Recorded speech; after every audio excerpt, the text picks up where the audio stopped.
let's talk about this story we got from CNBC. Inflation rose 7.9% in February as food and energy costs pushed prices to the highest in more than 40 years. Every single month. It's every week. Same headline.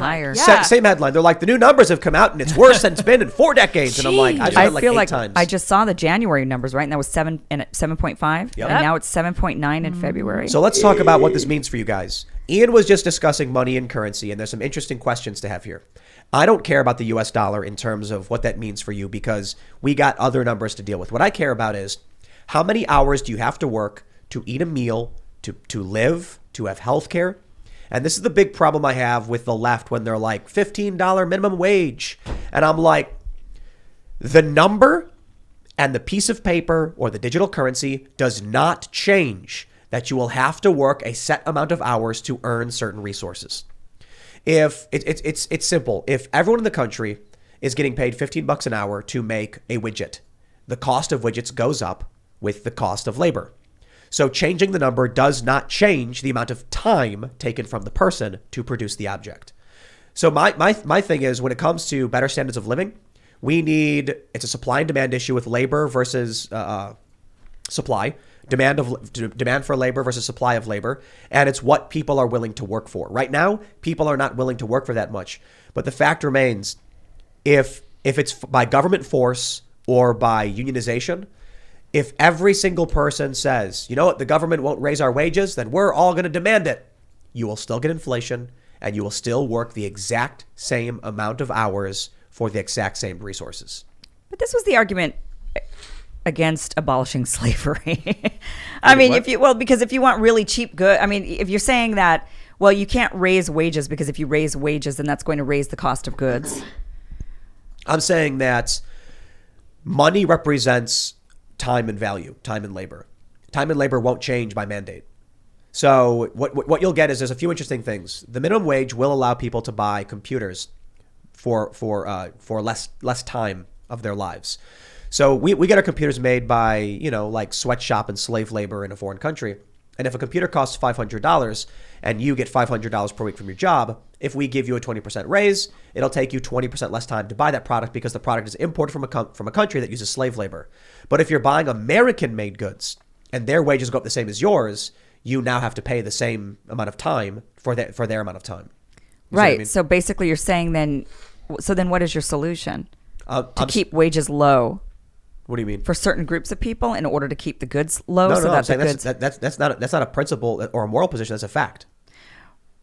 It's just a mathematical fact. Changing the representation of time and labor doesn't change time and labor. So if someone comes out and says, let's put it this way, let's use arbitrary gaff tape. For every hour you work, you get 1 gaff tape. Oh my. If we say, well, I demand 2 gaff tape, it's like, okay, but you still have to work for an hour. And these items just represent that hour. It doesn't matter how many of them you have. What matters is what someone is willing to pay in terms of their time for your time. So money as a number is mostly arbitrary. It's not entirely. And I'll tell you when it comes to inflation, what happens is if you work for 1 hour and you're given money to represent that 1 hour of labor, you can now exchange it for the equivalent value of 1 hour of someone else's labor. With inflation, your time is being stripped away. So now you worked for an hour and it's the equivalent to a half an hour. That's inflation.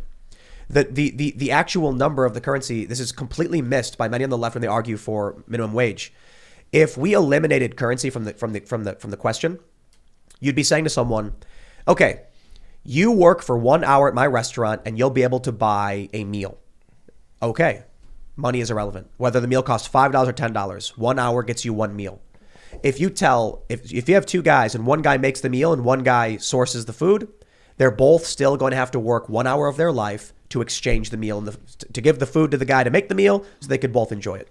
You change their minimum wage and now $10 represents their 1 hour. They're still asking for an hour of each other's time. So the solution to minimum wage issues is supply and demand. But again, the system's never going to change. This will always be the case, even if it's done through capitalism or if it's done through government command economies. The only thing that you'll get is ebbs and flows. So one of the things I think is good about a minimum wage increase is that imported goods that we get from slaves will be easier to acquire for people working minimum wage. Americans don't want to admit the reality of their slave-made goods, but that's the reality. Yeah. So if a slave is going to work for 1 hour to make, 50 shirts, In the United States, if we give you a minimum wage increase, that won't be a wage increase for the slave who's getting paid garbage or not getting paid at all. Americans love their foreign products. They absolutely do. Made in China across the board. If we were to increase the wage of the sweatshop worker, same as you would not see, you might see a lag in goods that already exist coming through. And so that's one benefit of raising minimum wages. So if a shirt is made and then the person gets paid to make it and they go and buy food, and then 30 days later the shirt arrives, the cost of that shirt is still, say, $5. However, in the past week, you got a dollar raise and you made $6 this week, so you can buy the $5 shirt and have a dollar left over. It feels good. However, now that they've given a raise to the other guy, within a week's time, the shirt's now $6. So raising the minimum wage is a temporary, it's a Ponzi scheme. The whole system is a big Ponzi scheme, but there you go. Yeah, it buys you about 8 months. The people love those 8 months of currency raise because you can get 20% more stuff. Well, look what happened at the beginning of the pandemic. Our government engaged in the largest transfer of wealth that has occurred in all of human history. Yep. They printed about $2.2 trillion, about $450 billion of that went to the Fed to leverage out $4.5 trillion in loans.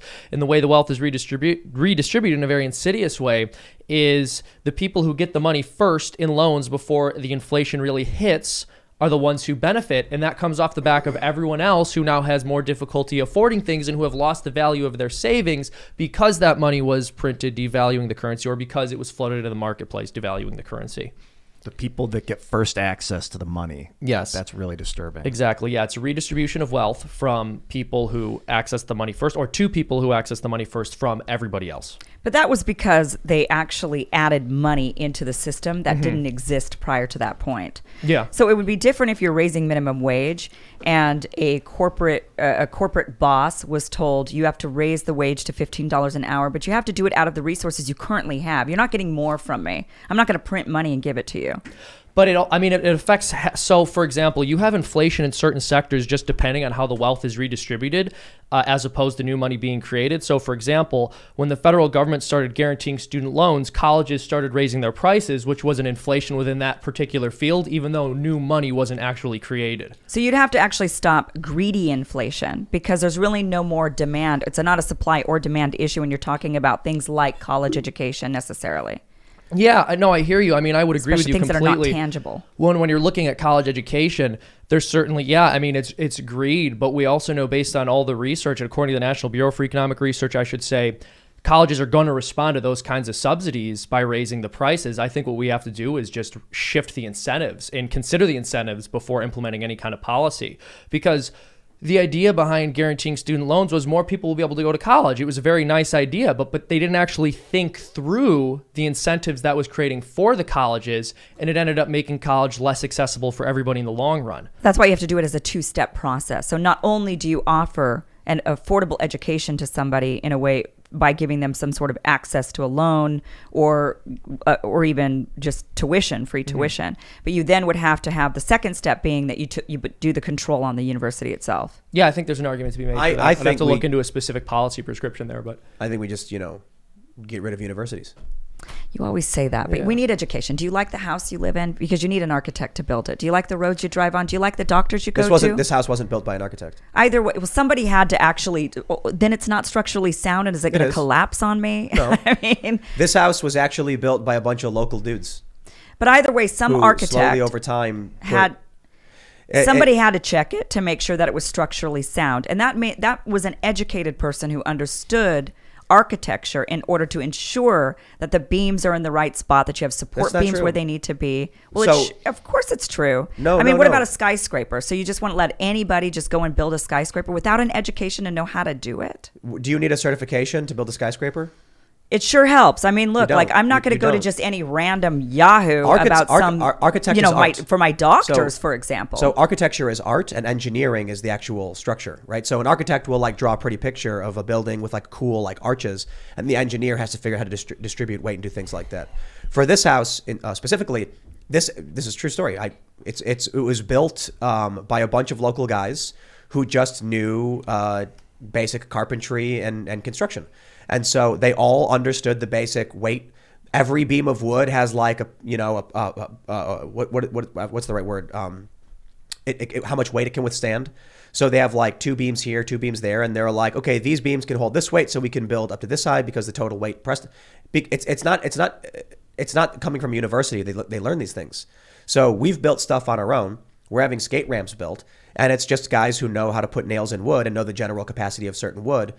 You learn these things over time. You can learn those things, but how do you control the quality of that education that somebody learned? So somebody could come knocking on my door like a snake oil salesman and be like, hey, guess what, Kim? I could build you a house in your backyard. I know how to do it. I learned all of it. Where did you learn it? Online. I watched YouTube videos. Okay, fine. But how do Show me I proof know? of your work. Right. Well, somebody would have to have trusted him to start. An apprenticeship. But here's the thing. I mean, So the person gets a job as an apprentice when they're young, working for. But that's no different than a university. That's what a university is apprenticeship, just on a large scale. No. One pays It's you and you scale. pay the other. But right? a lot of times you can't find an apprentice that'll take you on because it's nepotist, the nepotism, or it's who you know, or they're paid off by somebody. It's essentially a university. I mean, that's university is just but education that's not an at argument scale.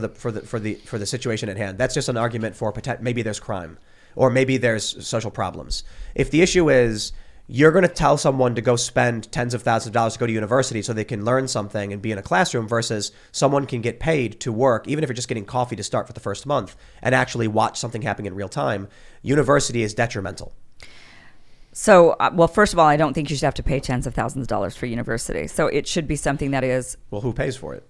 Well, I don't think knowledge shouldn't be so expensive. I mean, you certainly would want your professors and to be able to live and feed their families and have a nice life so that they're incentivized to become professors.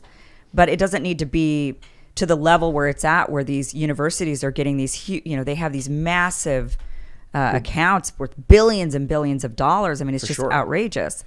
But Well, so, you'd have to find that. So with this whole idea of going to a society and just eliminating university. well, I'm not actually calling for eliminating universities. You just did. That was me being hyperbolic I thought that was fairly You obvious. say it every time I talk. I don't to say you. you I feel like abolish you're always like, universities. you don't like universities. Yeah, I think people shouldn't go to them, but I think in terms of like research at universities and grants, those are fine.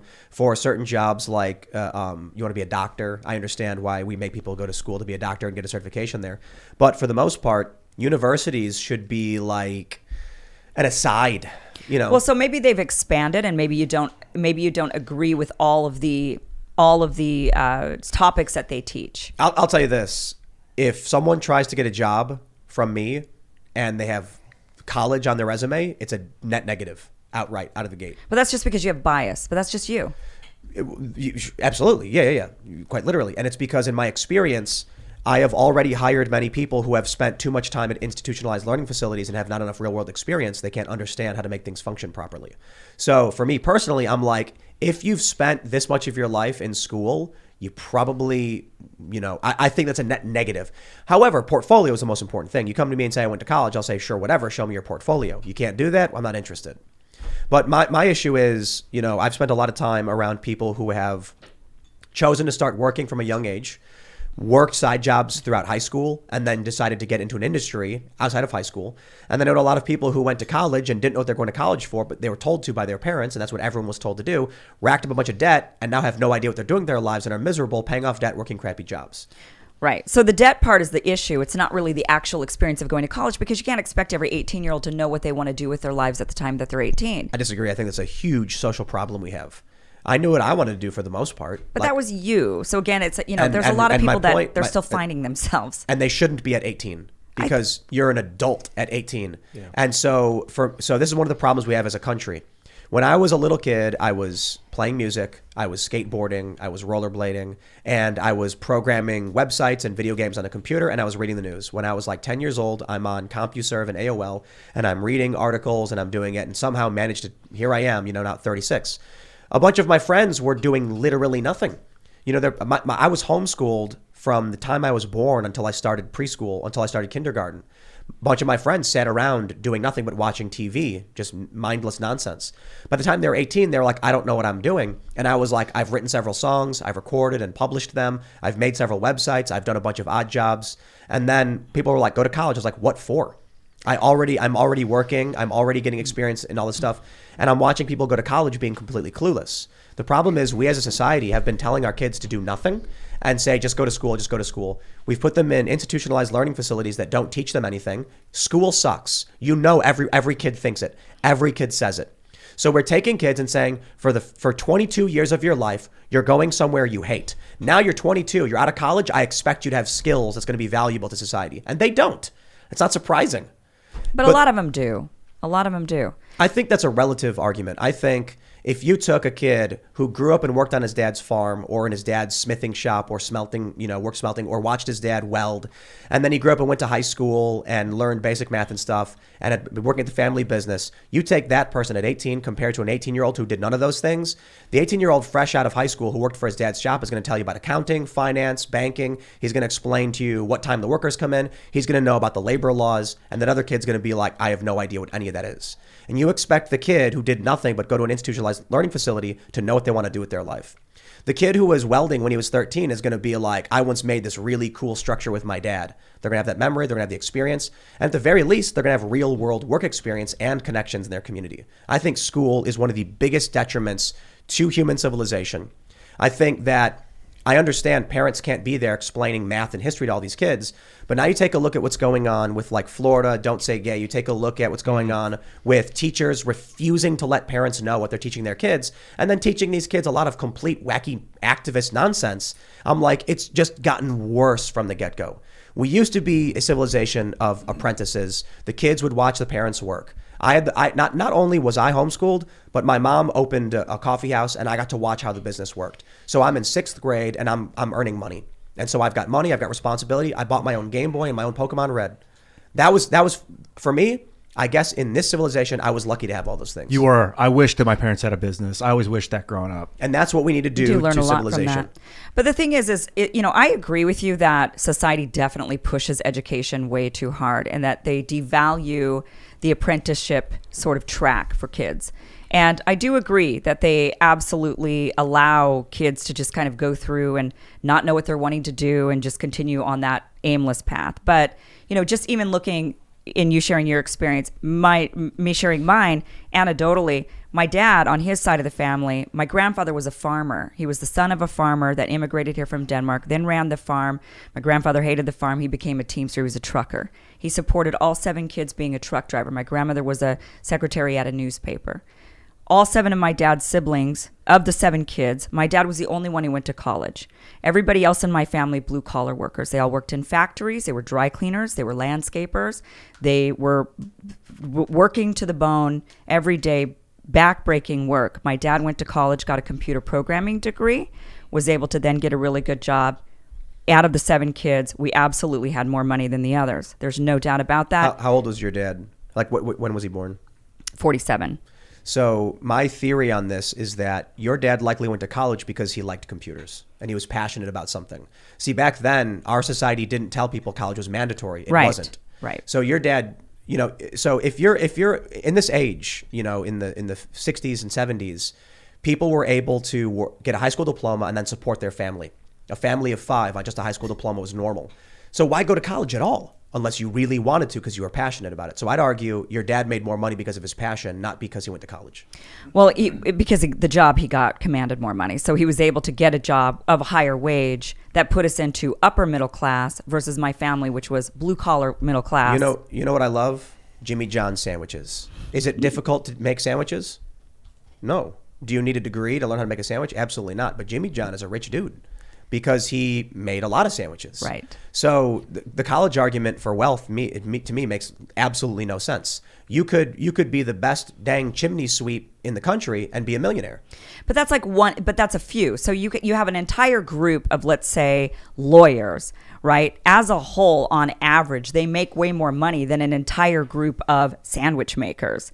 So you've got, yes, the Jimmy John, who happens to be, and I know Jimmy John actually, who happens to be. Cool. Big fan. We ordered Jimmy John every day this week because of my birthday week. I love Jimmy John's also, but I used to live in Champaign, Illinois. I did radio really? there. Yeah, I've been through the area quite a bit, yeah. We put them on the panini grill and get them, ooh, man. Oh, really? I've never tried that. Oh, that's good. They are good damn good sandwiches, right? Yes, lawyers make more than sandwich makers, but my point on is, average, right? No matter what job you choose, you can be rich if you're passionate and driven to do it. Also, sandwich makers are much more popular. But That's true too. They're way more liked, right? There's no doubt about that. But I look at my mom's side of the family, for example, and they're all Vietnamese immigrants. And what do you think Vietnamese immigrants do when they come here to America? I'll give you one guess.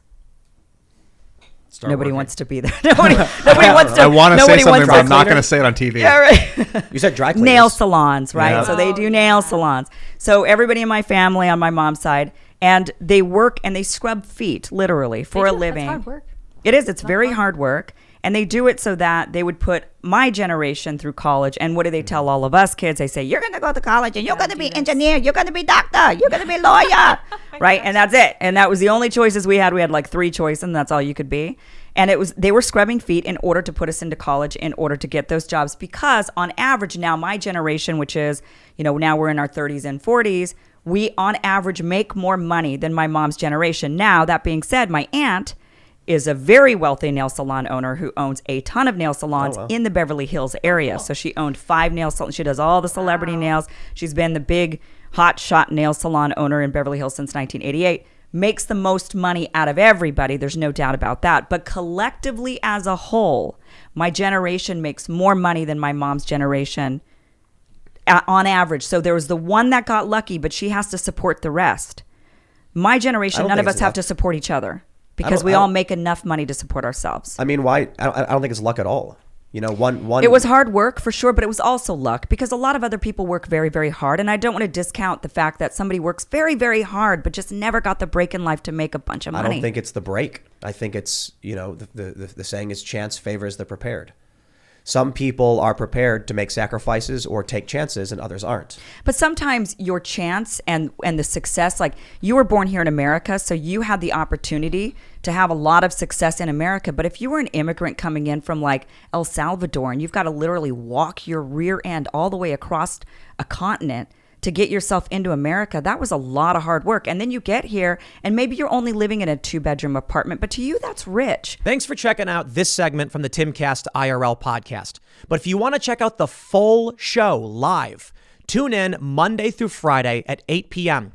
And if you want more special access content, head over to timcast.com and become a member. Your membership helps sustain this company, keep our journalists employed, makes this show happen, and you will get access to exclusive members-only segments of the Timcast IRL podcast, and there's a massive library to check out. So again, go to timcast.com or tune in Monday through Friday at 8 p.m., and we'll see you all there.